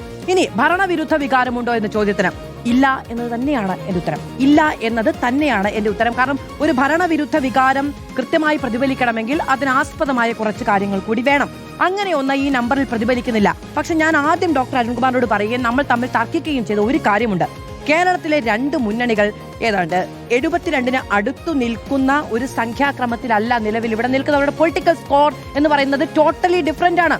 ഒന്ന് 100-നടുത്തും ഒന്ന് 40-നടുത്തുമാണ് നിൽക്കുന്നത്. അതുകൊണ്ട് തന്നെ മേജർ വോട്ട് ഷിഫ്റ്റ് ഉണ്ടായാൽ മാത്രമേ കേവല ഭൂരിപക്ഷത്തിനടുത്തേക്ക് UDFന് എത്താൻ കഴിയുകയുള്ളൂ. 2016 ശേഷമുള്ള സാഹചര്യമല്ലേ ഞാൻ പറഞ്ഞത്? പൊളിറ്റിക്കൽ സ്കോറിന്റെ കാര്യം ഞാൻ പറഞ്ഞത്. അതായത് 2021 ഒരു പൊളിറ്റിക്കൽ സ്കോർ ഇവിടെ ഉണ്ടല്ലോ. 100-നടുത്ത് നിൽക്കുന്ന LDFും 40-നടുത്ത് നിൽക്കുന്ന UDFും എന്നൊരു പൊളിറ്റിക്കൽ സ്കോർ ഉണ്ടല്ലോ. അതൊരിക്കലും ഒരു തുല്യ നിലയിൽ നിൽക്കുന്ന ഒന്നല്ല. അപ്പോ ഈ പറയുന്ന ഇപ്പോൾ പറഞ്ഞിരിക്കുന്ന ഈ 70-നടുത്ത് നിൽക്കുന്ന സ്കോറാണല്ലോ ഇപ്പൊ ഈ എക്സിറ്റ് പോളുകളിലൊക്കെ പ്രവചിച്ചിരിക്കുന്നത്. അതുണ്ടാകണമെങ്കിൽ പോലും UDFന് അനുകൂലമായി ഒരു വലിയ പൊളിറ്റിക്കൽ ഷിഫ്റ്റ് ഇവിടെ സംഭവിച്ചിട്ടുണ്ടാകണമെന്നാണ് പറയുന്നത്. അത് അങ്ങ് പറയുന്ന പോലെ ശരി, ഇപ്പൊ 90 സീറ്റായാലേ തരംഗം ഉണ്ടാവുകയുള്ളൂ എന്നാണ് അങ്ങയുടെ വാദമെങ്കിൽ ഞാൻ അംഗീകരിക്കാം. പക്ഷെ മേജർ ഷിഫ്റ്റ് അവിടെ സംഭവിക്കുന്നു എന്നുള്ളത് ഞാൻ ഇപ്പോഴും വിചാരിക്കുന്നു. ശരി, അപ്പൊ എന്റെ ഒരു സംശയം ഇതാണ്. 2011-ലേക്ക്, അതായത് VS അച്യുതാനന്ദന്റെ കാലത്തിന് ഉമ്മൻചാണ്ടി സർക്കാരിലേക്ക് വരുമ്പോൾ ഇതേപോലെ പൊളിറ്റിക്കൽ ഷിഫ്റ്റ് ഉണ്ടായിട്ടില്ലേ? അന്ന് 90 സീറ്റുകൾക്കും അപ്പുറത്ത് നേടിയ VS അച്യുതാനന്ദന്റെ സർക്കാർ പിന്നീട് 72 സീറ്റുകളിലേക്ക് അല്ലെങ്കിൽ 70 സീറ്റുകളിലേക്ക് ഒതുങ്ങിയപ്പോൾ 68 സീറ്റുകളിലേക്ക് ഒതുങ്ങിയില്ലേ? ആ സമയത്ത് ഇതേ ഷിഫ്റ്റ് അല്ലേ ഉണ്ടായത് കോൺഗ്രസ്? അല്ല, അന്ന് എന്താ 2006 2011 കോൺഗ്രസ് അധികാരത്തിൽ വന്നത് വളരെ നാരോ മാർജിനിലാണ്. അതല്ലേ എപ്പോഴും വരാൻ പോകുന്നത്. അല്ല, പക്ഷെ ഒരു കാര്യമുണ്ട്, അത്രയും വലിയ ഈ 40ലേക്ക് പോയില്ലായിരുന്നല്ലോ. ആര് പറഞ്ഞു? 40ലേക്ക് അന്ന് 90-ലധികം സീറ്റല്ലേ VS അച്യുതാനന്ദൻ 2006 കിട്ടുന്നത്. അതൊന്നല്ലേ നിങ്ങൾ 70 സീറ്റിലേക്ക് വരുന്നത്? തുടർഭരണത്തിനുള്ള സാധ്യതയുണ്ടായിരുന്നു. അത് വിഭാഗീയ പ്രശ്നങ്ങൾ കൊണ്ട് പാർട്ടി പോയതല്ലേ? അതല്ലേ ഇവിടെ സംഭവിക്കുന്നത്? അല്ല, അതുപോലെയല്ല, ആ സാഹചര്യമല്ലോ ഇപ്പോ. അതെന്താ? അതങ്ങനെ ആ വിഭാഗീയ അപ്പൊ ഇത്രേ ഉള്ളൂ. മണ്ഡലങ്ങളുടെ ഭൂപടമടക്കം മാറ്റം അത് റിപ്പീറ്റ് ചെയ്യാം. 2011 അതേ കണക്കുകളാണ് ആവർത്തിക്കുന്നതെങ്കിൽ എന്റെ ചോദ്യം ഇതാണ്, 2006 2011 സംഭവിച്ചതുപോലെ തന്നെയല്ലേ ഇപ്പോഴും സംഭവിക്കുക എന്നുള്ളതാണ് ചോദിച്ചത്. വേറൊരു കാര്യമുണ്ട് ഡോക്ടർ, അന്തരവും ഭരണം മാറി, ഇപ്പോഴും അത് അപ്പോൾ ഭരണം മാറാനുള്ള സാധ്യതകൾ നിലനിൽക്കും. എന്ന് വെച്ചാൽ അതിന്റെ അർത്ഥം എന്താ? അവിടെ ഭരണവിരുദ്ധ വികാരത്തിനും അപ്പുറം അന്ന് വിഭാഗീയതയാണ് വിഷയമെങ്കിൽ ഇന്ന് ഭരണമടുപ്പ് എന്ന് പറയുന്ന ഒരു പോയിന്റ് അല്ലേ ഉള്ളൂ. അതിനും അപ്പുറത്തേക്ക് സർക്കാരിനെതിരെയുള്ള വലിയ ജനരോഷമാണെങ്കിൽ ഇങ്ങനെയാണോ? വലിയ ജനരോഷം എന്നൊന്നും ഞാനും വിചാരിക്കുന്നില്ല. കേരളത്തിൽ ഈ പറയുന്ന പോലെ ഒരു പൊളിറ്റിക്കൽ പോയിന്റ്സ് വെച്ച് നോക്കുകയാണെങ്കിൽ ഞാൻ പറയുന്നത് നിയമസഭാ മണ്ഡലങ്ങളുടെ കാര്യത്തിലല്ല, ഒരു ആളുകൾക്കിടയിലുള്ള സ്വാധീനം എന്ന് വെച്ച് നോക്കിയാൽ രണ്ട് മുന്നണികളും ഏറെക്കുറെ ഒരുപോലെ തന്നെയാണ്. അത് തർക്കമില്ലായിരിക്കും. ബിനോയ് വിശ്വത്തിന്റെ ഇപ്പൊ ഒരു കമന്റ് വന്നിട്ട് രസകരമാണ്. I expect it, I respect it, but not accept it. അല്ല, ഈ സ്മൃതി, എന്റെ ചോദ്യം ഇതാണ്, നിലവിലുള്ള ഈ കണക്കുകളൊക്കെ എന്റെ സംശയം ഇതാണ്. അപ്പൊ നിലവിൽ ഭരണവിരുദ്ധ വികാരമുണ്ട് തൃണമൂൽ കോൺഗ്രസിന് എന്നുള്ളതാണ് പറയുന്നത്. അത് നമുക്ക് അക്സെപ്റ്റ് ചെയ്യാൻ പറ്റും? ഭരണവിരുദ്ധ വികാരം ഒക്കെ ഉണ്ടായിട്ടുണ്ടാവും. അപ്പൊ അത് BJPക്ക് വോട്ട് അവിടെ ഭൂരിപക്ഷം കിട്ടുന്നു എന്നുള്ളത് അതിലും വലുതാണല്ലോ അവിടുത്തെ SIR വിഷയം എന്നുള്ളതാണ് ഞാൻ ചോദിക്കുന്നത്. ഭരണവിരുദ്ധ വികാരം ഉറപ്പായിട്ടുണ്ടാകാം. തൃണമൂൽ കോൺഗ്രസുമായി ബന്ധപ്പെട്ട് ഒരുപാട് പരാതികളുണ്ട്. അവിടെ ഒരു ഗുണ്ടായിസം നടക്കുന്നുണ്ട്. അത് മുൻ CPM സർക്കാരിന് CPM തുടർച്ചയായി ഭരിച്ചപ്പോൾ സംഭവിച്ച അതേ കാര്യങ്ങൾ അതിനുശേഷം വന്ന തൃണമൂലും പിന്തുടർന്നു എന്നുള്ള പ്രശ്നം അവിടെ നിൽക്കുന്നുണ്ട്. അതാണോ പ്രതിഫലിച്ചത്, അതോ SIR ഭയമാണോ പ്രതിഫലിച്ചത് എന്നുള്ള ചോദ്യം അവിടെ നിൽക്കുന്നുണ്ട്. SIR വിഷയത്തിൽ വളരെ ശക്തമായ നിലപാടെടുക്കുകയും ഇതാ നിങ്ങൾക്ക് നിങ്ങളുടെ നാട് നഷ്ടപ്പെടുന്നു എന്ന രൂപത്തിൽ തന്നെ അവിടെ പ്രചാരണം നടത്തുകയും മമത ചെയ്തിട്ടുണ്ട്. അപ്പോൾ അതല്ല പ്രതിഫലിച്ചത്, അപ്പുറത്തുള്ള മോദിയുടെ വാഗ്ദാനങ്ങളാണ് എങ്കിൽ അത് നിരാശാജനകമാണെന്ന് ഞാൻ പറയുക. അത് സംഭവിച്ചുകൂടാ എന്നില്ല, അത് നിരാശാജനകമാണ്. അങ്ങനെ സംഭവിച്ചുകൂടാ എന്ന് ഞാൻ ആഗ്രഹിക്കുന്നു. പക്ഷെ അതല്ല, അതിലപ്പുറം മോദിയുടെ വാഗ്ദാനങ്ങൾ കേൾക്കാനോ അതിൽ വിശ്വസിച്ച് അതിൽ പോകാനാണോ ജനങ്ങൾ പോയിട്ടുണ്ടാവുക എന്നുള്ളത് അറിയില്ല. അവിടെ ഈ പറയുന്ന ഈ അക്രമ സംഭവങ്ങൾ ഉണ്ടാകുമ്പോൾ ഒരുപക്ഷെ അതിൽ നിന്നും വ്യത്യസ്തമായ ഒരു സർക്കാർ വന്നേക്കാമെന്നുള്ള പ്രതീക്ഷ അവിടെ ഉണ്ടായേക്കാം. ഒരുപക്ഷെ മോദി നടത്തിയ പ്രസംഗങ്ങളും അമിത്ഷാ നടത്തിയ പ്രസംഗങ്ങളും തുടർച്ചയായി പല തെരഞ്ഞെടുപ്പുകളായി നടത്തിക്കൊണ്ടിരിക്കുകയല്ലേ, അതിലേക്ക് ആ ജനം എത്തിയിട്ടുണ്ടാകാം. അത് നിരാശപ്പെടുത്തുന്ന കാര്യമാണ് എന്നുള്ള കാര്യത്തിൽ തർക്കമില്ല. ഇപ്പോൾ ആകെ ഒരു സർവേ മാത്രമാണ്, ഒരു എക്സിറ്റ് പോൾ ഫലം മാത്രമാണ് മമതയ്ക്ക് ഭൂരിപക്ഷം പ്രഖ്യാപിച്ചിരിക്കുന്നത്. അപ്പോൾ അതൊരു ആശങ്കപ്പെടുത്തുന്ന കാര്യം തന്നെയാണെന്നുള്ളതാണ്. ഇവിടെ ഇപ്പോൾ കേരളത്തിന്റെ കാര്യം എടുക്കുകയാണ്. കേരളത്തിൽ എല്ലാ സർവേകളും തുടർ ഭരണം ഉണ്ടാകില്ല എന്ന് പറയുന്നു. അതാണ് ഇതിൽ നിന്ന് എടുക്കേണ്ട ഒരു കാര്യം. ഇനി സീറ്റുകളുടെ കാര്യത്തിൽ സീറ്റുകൾ എന്തായാലും കൂടും. ഈ പറയുന്ന ഈ നേരിയ വ്യത്യാസമുള്ള ഭരണമായിരിക്കില്ല എന്നുള്ള കാര്യം എനിക്കുറപ്പാണ്. ഈ 10 വർഷം എന്ന് പറയുമ്പോൾ ആദ്യത്തെ 5 വർഷത്തിൽ ഞാൻ പലതവണ പറഞ്ഞാണ്, ഈ 5 വർഷത്തെ വിലയിരുത്തും ഉറപ്പായിട്ടും. അങ്ങനെ വിലയിരുത്തുമ്പോൾ ഭരണവിരുദ്ധ വികാരം എന്ന് പറഞ്ഞാൽ റോഡ് വികസനം എന്ന് പറയുന്ന വലിയ പുറമേക്ക് കാണുന്ന കെട്ടിടങ്ങളും റോഡും മാത്രമല്ല ജനങ്ങളുടെ വികസനം എന്ന് പറഞ്ഞാൽ ജനങ്ങളുടെ അടിസ്ഥാനപരമായ പ്രശ്നങ്ങളിലേക്ക് എത്രത്തോളം എത്തുന്നുണ്ട്. ജനങ്ങളുടെ സ്വാതന്ത്ര്യവുമായി ബന്ധപ്പെട്ട്, ജനജീവിതവുമായി ബന്ധപ്പെട്ട് നിൽക്കുന്ന കുറേ പ്രശ്നങ്ങളുണ്ട്. ഇപ്പോൾ മലയോര പ്രദേശങ്ങളിൽ ഈ വന്യമൃഗങ്ങളുടെ ശല്യം അടക്കമുള്ള വിഷയങ്ങൾ ഉന്നയിച്ചപ്പോൾ അതിലെത്രത്തോളം പരിഹാരമുണ്ടായി എന്നുള്ള പ്രശ്നമുണ്ട്. പിന്നെ ഈ ക്ഷേമ പെൻഷന്റെ കാര്യത്തിൽ തിരഞ്ഞെടുപ്പ് അടുക്കുമ്പോഴാണ് ഈ ക്ഷേമ പെൻഷൻ കൂട്ടിക്കൊണ്ടുള്ള തുക നൽകിയത്. പഞ്ചായത്ത് തെരഞ്ഞെടുപ്പിലും ആ ഒരു തന്ത്രം ഫലിച്ചിട്ടില്ല എന്നുള്ള നമ്മുടെ മുന്നിൽ യാഥാർത്ഥ്യമുണ്ട്. ഈ കഴിഞ്ഞ ഉപതെരഞ്ഞെടുപ്പിലൊക്കെ പ്രതിഫലിച്ച ഘടകങ്ങൾ അതങ്ങനെ തന്നെ അവിടെ നിൽക്കുകയാണ്. അത് മാറാനുള്ള സാഹചര്യം ഉണ്ടായിട്ടില്ല എന്നുള്ളത് അതിന്റെ തുടർച്ചയായിട്ടാണ് ഞാൻ ഈ തെരഞ്ഞെടുപ്പിനെ കാണുന്നത്. അതുകൊണ്ട് തന്നെ ഈ പറയുന്ന എക്സിറ്റ് പോൾ ഫലങ്ങളെക്കാൾ വലിയ മാർജിനിൽ തന്നെ UDF അധികാരത്തിലെത്താനാണ് സാധ്യത എന്നാണ് എന്റെ വിലയിരുത്തൽ. ഞാൻ മനസ്സിലാക്കിയ ഒരു കാര്യം പറയാം, തെറ്റുണ്ടെങ്കിൽ തിരുത്താം. ഒന്ന്, 2016 മോശം സർക്കാരാണ് 2021 മോശം സർക്കാർ അല്ലെങ്കിൽ പിണറായി സർക്കാർ എന്നുള്ളത് കൊണ്ട് 2011 ഉമ്മൻചാണ്ടി സർക്കാരിന്റെ UDF ഭരണം ഏൽപ്പിച്ചു കൊടുത്തു എന്ന് എങ്ങനെ പറയാൻ പറ്റും? അത് അങ്ങയുടെ ഒരു തരം ആലോചന. എനിക്ക് ഇതിനോട് യോജിപ്പില്ല. കാരണം നിങ്ങൾ ഈ പറഞ്ഞ ഇരുണ്ട കാലം വർത്തമാനം പറയാനാണല്ലോ ഈ പറയുന്നത്. എനിക്ക് ഈ ഇരുണ്ട കാലം ഇവിടെ മാറിയാണ് ഭരിച്ചിട്ടുള്ള ഒന്നാമത്തെ കാര്യം. മാറിയുള്ള കാര്യത്തിൽ ഒരു മാറ്റം വന്നത് ഈ കോവിഡ് കാലത്തുണ്ടായ ചില കാര്യങ്ങൾ കൊണ്ടാണ് ആ ഒരു മാറ്റമുണ്ടായി. ശരി, അപ്പോൾ ഈ പറയുന്ന ഉമ്മൻചാണ്ടി സർക്കാരിന്റെ ഭരണം അത്രയ്ക്ക് അങ്ങോട്ട് മോശമാണെന്നൊന്നും അവതരിപ്പിക്കേണ്ട. ഉമ്മൻചാണ്ടി ഇവിടെ പലതവണ ഭരിച്ചിട്ടുണ്ടെന്നേ. നിങ്ങൾ അങ്ങനെ പറയാതിരിക്കൂ. അങ്ങനെ പറയാതിരിക്കൂ. അന്ന് ഉയർന്ന വിഷയം, അന്ന് ഇടതുപക്ഷം ഉയർത്തിയ വിഷയം അടക്കമുള്ള ഒരു പ്രധാനപ്പെട്ട കാര്യമുണ്ട്. സോളാർ വിഷയമൊക്കെ ഏത് രൂപത്തിലാണ് അവതരിപ്പിച്ചത്, അത് ഏത് രീതിയിൽ തിരിച്ചടിച്ചു എന്നുള്ള കാര്യം അവിടെ നിൽക്കും. അതിന്റെയൊക്കെ അവസാനം എവിടെ എത്തി നിൽക്കുന്നു എന്നത് നമ്മുടെ വലിയ യാഥാർത്ഥ്യമാണ്. നോക്കൂ, ഇവിടെ ഏറ്റവും പറഞ്ഞു കഴിയട്ടെ.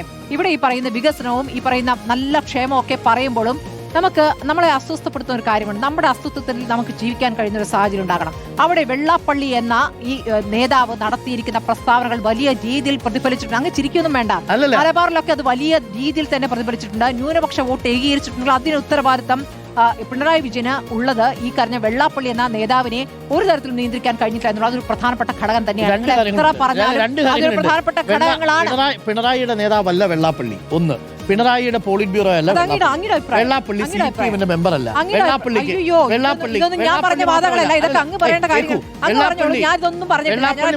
നമ്മുടെ മുന്നിലെ യാഥാർത്ഥ്യം വെള്ളാപ്പള്ളിയെ തിരിച്ചില്ല, വെള്ളാപ്പള്ളിക്കെതിരെ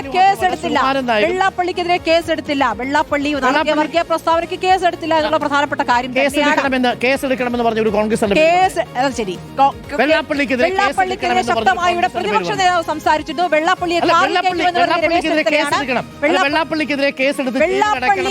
വെള്ളാപ്പള്ളിയുടെ കാര്യത്തിൽ ഇവിടെ ഈ പറയുന്ന ബിനോയ് വിശ്വം പോലും മുന്നണിയിൽ നിന്ന് ശക്തമായി ഇഷ്ടമുള്ള ചോദ്യം ചോദിച്ചുകൊണ്ട് ട്രിക്കി ചോദ്യം ചോദിച്ചുകൊണ്ട് വെള്ളാപ്പള്ളി പറഞ്ഞ വർഗീയ പ്രസ്താവന ഇല്ലാതാകുന്നില്ല. അങ്ങ് പറഞ്ഞ് എത്ര പറഞ്ഞാലും അതുണ്ടാക്കിയിരിക്കുന്ന ഡാമേജ്, അത് വലിയ ഡാമേജ് തന്നെയാണ്. ഞാൻ പറയുന്നില്ല. വെള്ളാപ്പള്ളി നടേശൻ പറഞ്ഞതിനെ പാർട്ടി എന്താ പറഞ്ഞത്? തള്ളിക്കളഞ്ഞോ? പോളിറ്റ് ബ്യൂറോയിലെ മുതിർന്ന നേതാവ് തന്നെ, പാർട്ടിയുടെ ജനറൽ സെക്രട്ടറി തന്നെ അതൊക്കെ എത്ര കഴിഞ്ഞിട്ടാണ് ആ പ്രതികരണത്തിലേക്ക് വന്നത്. അതിനു മുമ്പ്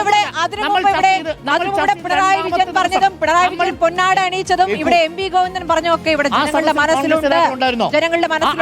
ഇവിടെ ഭരിക്കുന്നവരോടാണ് ചോദിക്കുന്നത്, ഭരിക്കുന്നവരാണ് നിയന്ത്രിക്കുന്നത്, ഭരിക്കുന്നവരാണ് കേസെടുക്കുന്നത്. നിങ്ങൾ SNDPയുടെ നേതാവ് എന്ന നിലയിൽ വെള്ളാപ്പള്ളി നടേശനെ അതിനുശേഷം ഒരു കോൺഗ്രസ് നേതാവും പോയി കണ്ടിട്ടില്ലേ? ആ ചടങ്ങിൽ ഒരു കോൺഗ്രസ് നേതാവും പങ്കെടുത്തിട്ടില്ലേ? ആ വെള്ളാപ്പള്ളി നടേശനെതിരെ കേസെടുക്കണമെന്ന് ഏതെങ്കിലും ഒരു കോൺഗ്രസ് നേതാവ് പറഞ്ഞിട്ടുണ്ടോ? എന്താ കോൺഗ്രസ്സുകാർക്ക് പറയാമല്ലോ, മുഖ്യമന്ത്രിക്ക് പറയണ്ട? ഏതെങ്കിലും ഒരു കോൺഗ്രസ് നേതാവ് പറഞ്ഞിട്ടുണ്ടോ? ഒന്നത് അവിടെ നിൽക്കട്ടെ. രണ്ടാമതൊരു കാര്യം പറഞ്ഞല്ലോ, വന്യമൃഗ സംരക്ഷണവുമായിട്ട് ബന്ധപ്പെട്ട വിഷയത്തിൽ ശരിയാണ്, വന്യമൃഗ സംരക്ഷണവുമായി ബന്ധപ്പെട്ട കാര്യത്തിൽ നമ്മൾ തന്നെ ഇവിടുന്ന് വനംവകുപ്പിനെ നിശിതമായി വിമർശിച്ചിട്ടുണ്ട്. ഇന്ത്യയിൽ ഏതെങ്കിലും ഒരു സംസ്ഥാനത്ത് ഈ വന്യമൃഗ സംരക്ഷണവുമായി ബന്ധപ്പെട്ട കേന്ദ്രത്തിന്റെ നിയമം നിലവിലിരിക്കുന്ന സാഹചര്യത്തിൽ വ്യത്യസ്തമായ ഒരു നിയമനിർമ്മാണത്തിന് വേണ്ടിയിട്ട് സഭയിൽ തയ്യാറായിട്ടുണ്ടോ? ഏതെങ്കിലും കോൺഗ്രസ് ഭരിക്കുന്ന സംസ്ഥാനത്ത് അങ്ങനെ ഒരു നിയമം നടപ്പാക്കി? ഈ ന്യായം പറയണ്ട. ഞാൻ ഇവിടെ ബാധിച്ച വിഷയത്തെ കുറിച്ച് ഇവിടെ ദിവസം ആനയും കടുവയും പാമ്പും ഒക്കെ ഇറങ്ങി വന്ന് കൊത്തുകയും അടിക്കുകയും സാഹചര്യം. അതായത് വെള്ളാപ്പള്ളി നടേശൻ ഒരു തീവ്രവാദി പരാമർശം നടത്തിയത് ഓർമ്മയുണ്ടാകുമല്ലോ അല്ലേ? നിങ്ങൾക്ക് എല്ലാവർക്കും പ്രത്യേകിച്ചും ഓർമ്മയുണ്ടാകുമല്ലോ അല്ലേ? ആ കേസിൽ അയാൾക്കെതിരെ കേസെടുക്കണമെന്ന് ആവശ്യപ്പെട്ട് യൂത്ത് കോൺഗ്രസ് ഒരു പരാതി നൽകി, പക്ഷെ കേസെടുത്തില്ല. ശക്തമായ പരാമർശം നടത്തിയിരുന്നു. കോൺഗ്രസ് നേതാവിന്റെ പേരാണ്. വെള്ളാപ്പള്ളിക്കെതിരെ കേസെടുക്കണം യൂത്ത് കോൺഗ്രസ് പരാതി നൽകിയെന്നാണ് പറഞ്ഞത്. ആയിക്കോട്ടെ സാർ, ഏതെങ്കിലും ഒരു കോൺഗ്രസ് നേതാവ് ഇയാളെ ജയിലിൽ അടക്കണം. യൂത്ത് കോൺഗ്രസ് കോൺഗ്രസ് ആരല്ല പോരെ? അങ്ങനെയാണോ ഞാൻ പറഞ്ഞതിന്റെ അർത്ഥം? അങ്ങനെയാണോ? ഡിവൈഎഫ്ഐ പ്രതിഷേധം നടത്തിയാൽ അത് CPM-ന്റെ അക്കൗണ്ട് ഉൾപ്പെടുന്നു. ഡിവൈഎഫ്ഐ പ്രതിഷേധം നടത്തിയതും യൂത്ത് കോൺഗ്രസ്സുകാർ പരാതി കൊടുക്കുന്നതും രണ്ടാണ്. രണ്ടും രണ്ടല്ല. പ്രതിഷേധം നടത്താനുള്ള നിയമപരമായ നടപടിയുമാണ്. ഞാൻ പറയാം. നമുക്ക് ഇവിടുന്ന് 4 മുദ്രാവാക്യം വിളിക്കുന്ന പോലീസ് സ്റ്റേഷനിൽ പരാതി കൊണ്ട് കൊടുക്കുന്നത് നിങ്ങൾക്ക് പരാതി കൊടുക്കാം. ഉറപ്പ് വേണം.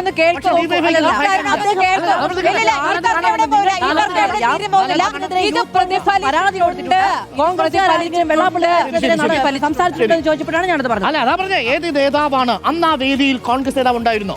ഞാൻ ആ കാര്യമല്ല പറഞ്ഞത്. വെള്ളാപ്പള്ളിക്കെതിരെ ഞാൻ പറഞ്ഞു കഴിഞ്ഞു. ഞാൻ ഇത് പറയാനുള്ള പറഞ്ഞത് ഇവിടെ തെരഞ്ഞെടുപ്പിൽ പ്രതിഫലിച്ചിട്ടുള്ള കാര്യം വ്യക്തമാണ്. എക്സിറ്റ് പോളുകൾ എക്സാക്ട് പോൾ ആയിരിക്കുമോ എന്നുള്ളതാണ് ചോദ്യം. ഭൂരിപക്ഷം അഭിപ്രായപ്പെടുന്നത് ആയിരിക്കാൻ സാധ്യതയില്ല എന്ന് തന്നെയല്ലേ? പല കാരണങ്ങൾ കൊണ്ട്. അതായത് അതിനും അപ്പുറം സാറേ, ഈ എക്സിറ്റ് പോള് ബംഗാളിൽ അംഗീകരിക്കുന്നുണ്ടെങ്കിൽ നമുക്ക് ഇവിടെ അംഗീകരിക്കാം. ബംഗാൾ അംഗീകരിക്കുന്നത് പലതരം സാധ്യതകളാണല്ലോ പരിശോധിക്കുന്നത്. ഇപ്പൊ എക്സിറ്റ് പോൾ ആണെങ്കിലും നമ്മൾ മറ്റ് രാഷ്ട്രീയ ചർച്ചകളാണെങ്കിലും വാർത്തകളൊക്കെ ആണെങ്കിലും പലതരം സാധ്യതകളാണല്ലോ പരിശോധിക്കുന്നത്. ഇതിപ്പം നമുക്ക് 4 മണിക്ക് നമ്മൾ സാധാരണ മുഖ്യമന്ത്രി ചർച്ചകളിലേക്കാണല്ലോ കോൺസെൻട്രേറ്റ് ചെയ്യുന്ന എല്ലാവരും. ഇപ്പൊ കേരളത്തിന്റെ പ്രതിപക്ഷ നേതാവ് ആരായിരിക്കും എന്നൊരു ചർച്ച ഇതുവരെ ഉണ്ടായിട്ടില്ല. അപ്പൊ നമ്മൾ LDF ജയിക്കുകയാണെങ്കിൽ ആരായിരിക്കും പ്രതിപക്ഷ നേതാവ്, UDF ജയിക്കുകയാണെങ്കിൽ ആരായിരിക്കും പ്രതിപക്ഷ നേതാവ് എന്നുള്ളത് നമ്മളൊന്ന് ചിന്തിച്ചു നോക്കി. അപ്പൊ സ്വാഭാവികമായിട്ടും LDFന്റെ ഭാഗത്തുനിന്ന് മുഖ്യമന്ത്രി പിണറായി വിജയൻ, P രാജീവ് അങ്ങനെയുള്ളവരുടെ പേരുകളും, ഇപ്പുറത്ത് നിന്ന് പ്രതിപക്ഷ നേതാവ് VD സതീശൻ, ഇനിയിപ്പോൾ വനവാസത്തിൽ പോകുന്നുണ്ട് അദ്ദേഹം ഉണ്ടാവുമെന്ന് അറിയില്ല, മീൻസ് തോറ്റാൽ രമേശ് ചെന്നിത്തല ഇങ്ങനെയുള്ള പേരുകളൊക്കെ പറഞ്ഞു. പക്ഷേ ഇതിന്റെ പ്രശ്നം എന്താണെന്ന് അറിയുമോ, ഇപ്പോൾ എക്സിറ്റ് പോളിന്റെ പോലെ തന്നെ LDF ജയിച്ചാൽ എന്നുള്ളത് മാത്രം കട്ട് ചെയ്ത് പ്രചരിപ്പിക്കുക അങ്ങനെയാണല്ലോ. അതുപോലെ മുഖ്യമന്ത്രി പിണറായി വിജയനെ പ്രതിപക്ഷ നേതാവായിട്ട് ചിത്രീകരിച്ചു എന്നൊരു ആക്ഷേപം കൂടിയുണ്ട്. ഇനി എനിക്ക് ഇതിനകത്ത് സാങ്കേതിക ഒരു കാര്യം നേതാവാൻ ഉണ്ടാകില്ല എന്നുള്ള കാര്യം നമ്മൾ പറയുകയും ചെയ്തു. അല്ല, ഒരു കാര്യം ഞാൻ പറയാം. ഇതിൽ തെറ്റാൻ പോകുന്നത് എങ്ങനെയാണെന്ന് വെച്ച് കഴിഞ്ഞാൽ, ഈ സെഫോളജിയുമായി ബന്ധപ്പെട്ട അല്പം പ്രവർത്തിച്ചതിന്റെ അടിസ്ഥാനത്തിൽ ഞാൻ പറയാം. വോട്ട് ഷെയറിനെയാണ് നിങ്ങൾ സീറ്റായിട്ട് കൺവേർട്ട് ചെയ്യാൻ പോകുന്നത് കേരളത്തിൽ. കറക്റ്റ്. വോട്ട് ഷെയറിനെ സീറ്റായിട്ട് കൺവേർട്ട് ചെയ്യുമ്പോൾ കേരളത്തിൽ ഇത് തെറ്റിപ്പോകാനുള്ളതിന്റെ കാരണം, കേരളത്തിൽ മലബാർ മേഖലയിൽ നിന്ന് UDFന് കിട്ടുന്ന വോട്ട് ഷെയർ ആയിരിക്കില്ല മധ്യ കേരളത്തിലും തെക്കൻ കേരളത്തിലും ഉണ്ടാവും. എന്ന് പറഞ്ഞാൽ നിങ്ങൾക്ക് വടക്കൻ കേരളത്തിൽ കിട്ടുന്ന വലിയ ഭൂരിപക്ഷത്തിന്റെ ഒരു ജില്ലയിൽ കിട്ടുന്ന വോട്ട് ഷെയറിനെ മറ്റ് ജില്ലകളിലെ സീറ്റുകളായിട്ട് കൺവേർട്ട് ചെയ്യുന്നു എന്നുള്ളിടത്താണ് ഈ പ്രശ്നം സംഭവിക്കാൻ പോകുന്നത്. ഈ പ്രശ്നം ഇവിടെ സംഭവിക്കാൻ പോകുന്നത് അതുകൊണ്ടാണ് മലബാർ മേഖലയിൽ മലപ്പുറത്തിന് കിട്ടുന്ന വോട്ട് ഷെയർ വെച്ചുകൊണ്ട് കണ്ണൂരിനെ നിങ്ങൾ അസസ് ചെയ്തു. അതാണ് ഇവിടെ സംഭവിച്ചു പോയ മിസ്റ്റേക്ക്. ആ മിസ്റ്റേക്കാണ് യഥാർത്ഥത്തിൽ ഇനി സംഭവിക്കാൻ പോകുന്നത്, കേരളം മുഴുവനും സംഭവിക്കാൻ പോകുന്നത്. കാര്യം നേരിയ മാർജിൻ ആണെങ്കില ഒരു വേവ് ഉണ്ടെങ്കിൽ ഇത് വ്യക്തമാകും. ഇപ്പൊ 90-ന് മുകളിൽ സീറ്റ് കിട്ടും എന്നുണ്ടെങ്കിൽ ആക്സിസ് ഒക്കെ വടക്കൻ കേരളത്തിലാണ് LDF അല്ല 90-ന് മുകളിലേക്ക് കിട്ടും എന്നുണ്ടെങ്കിൽ അതിന്റെ അർത്ഥം ഒരു വലിയ വേവ് ഉണ്ടെന്നുള്ളതാണ്. പക്ഷേ ഇവിടെ വോട്ട് പെർസെന്റേജ് വെച്ച് നിങ്ങൾ സീറ്റ് പ്രൊജക്ഷൻ നടത്തുമ്പോൾ സംഭവിച്ചേക്കാവുന്ന വലിയ സാങ്കേതികമായിട്ടുള്ള പ്രശ്നം ഇവിടെയുണ്ട്. ഒരു തിൻ മെജോറിറ്റിയാണ് നിങ്ങൾ പ്രതീക്ഷിക്കുന്നതെങ്കിൽ. അതുകൊണ്ട് ഞാൻ ഇപ്പോഴും വിശ്വസിക്കുന്നു എക്സിറ്റ് പോളുകൾ തെറ്റുമെന്ന കാര്യത്തിൽ എനിക്കിപ്പോൾ ഈ നിമിഷവും സംശയമില്ല. ചരിത്രത്തിൽ അങ്ങനെ ഒരു സംശയത്തിന്റെ ആവശ്യവുമില്ല. ബംഗാളിൽ മമത തോൽക്കുമെന്ന് പറഞ്ഞ സർവേ തമിഴ്നാട്ടിൽ TVK വിജയിക്കുമെന്ന് പറയുന്ന സർവേ പോലെ അത്രയേ ഉള്ളൂ.